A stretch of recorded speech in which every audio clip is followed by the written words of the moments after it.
সৰু এটা স্পষ্টীকৰণ আছে দুৰ্গা পূজাৰ সম্পৰ্কত। আমি কৈছিলোঁ যে 9:30 বজাৰ পিছত পূজা মণ্ডপত থাকিব নালাগে, কিন্তু এনেকুৱা এটা দিন ইয়াৰ মাজত আছে যাৰ ধৰ্মীয় নীতিমতেই সেইদিনাখন গোটেই ৰাতি পূজা চলিব। গতিকে পূজাৰ স্বাৰ্থত কোনোবা পেণ্ডেল যদি ৰাতিও খোলা থাকিব লাগে, যে নৱমী ৰাতিয়ে হ'ব, অষ্টমী ৰাতিয়ে হ'ব বা সন্ধি পূজা ৰাতি হ'ব, তেনেকুৱা হ'লে আমি নিশালৈও পূজা আমি চলাব পাৰোঁ।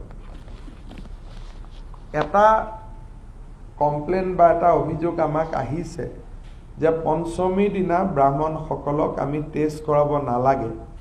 কিন্তু এটা কথা মই সদাশয় ৰাইজক ক'ব খুজিছোঁ, যদি আমি টেষ্ট নকৰোঁ আৰু মানুহজন যদি পজিটিভ, 4 দিনেই শান্তি নিৰ্মালি দিয়াৰ সময়ত তেওঁ ক'ভিড বিতৰণ কৰি থাকিব আৰু তাৰ ফলত আমাৰ গোটেই প্ৰচেষ্টাটোৱেই নোহোৱা হৈ যাব। গতিকে কোনোবাই পঞ্চমীত কৰিলে নতুন পুৰোহিত বিচাৰি উলিয়াব দিগদাৰ হ'ব, চতুৰ্থীত কৰক, আমাৰ ক'বলগীয়া একো নাই। কিন্তু টেষ্টিং কৰিব লাগে, কাৰণ ব্ৰাহ্মণজন ভক্তসকলৰ ইমান ওচৰত থাকিব যে তেওঁলোক